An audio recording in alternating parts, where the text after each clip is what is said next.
السلام عليكم. النهارده كنت بتفرج على الفيس، لقيت فنان الرحاب عامل حاجه جميله قوي وحاجه مبدعه جدا وسهله التركيب لكل ست بيت.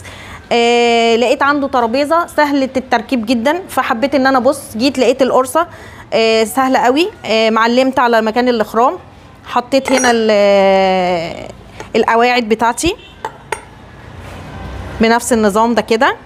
تمام، هنبتدي نركبها. سهل قوي ان احنا نركبها خالص اهي. هركبها قدامكم.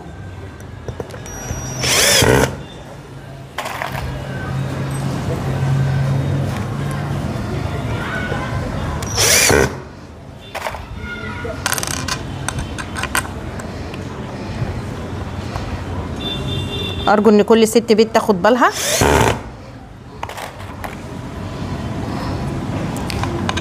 الموضوع سهل خالص وبسيط جدا جدا جدا. هتحبي ان انت تعملي ترابيزتك بنفسك. تمام، تشكلي فيها زي ما انت عايزه. مش حابه ان انت تعملي حاجه زي كده، ممكن ان انت تسهلي على نفسك. ممكن اجيبها لك متركبه جاهزه على طول. انا قررت ان انا اشتغل في الموضوع ده لان حسيت ان الموضوع مبدع وجميل، بفرغ فيه طاقتي وحاجه جديده.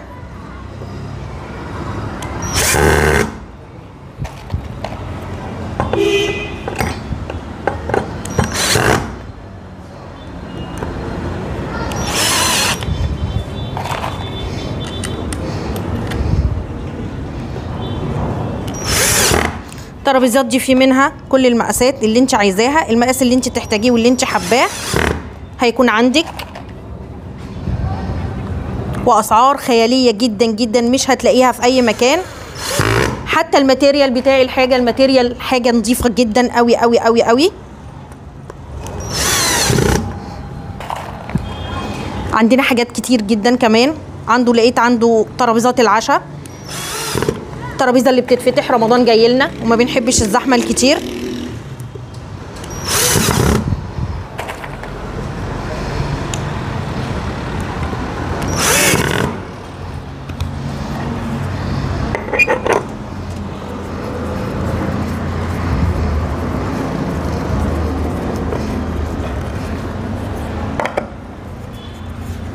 كده يا جماعه الترابيزه خلصت.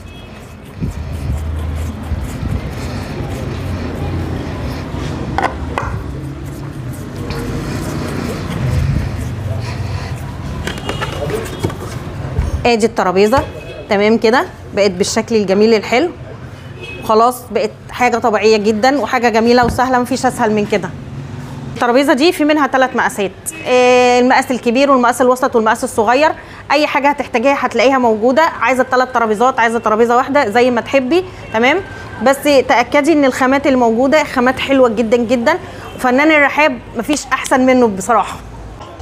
احنا لما قلنا اي ست بيت هتقدر تصنع بنفسها، الموضوع سهل. زي ما حضراتكم شفتوا لما كانت بتجمع اختنا الترابيزه، عملتها في منتهى الاريحيه وفي منتهى السهوله.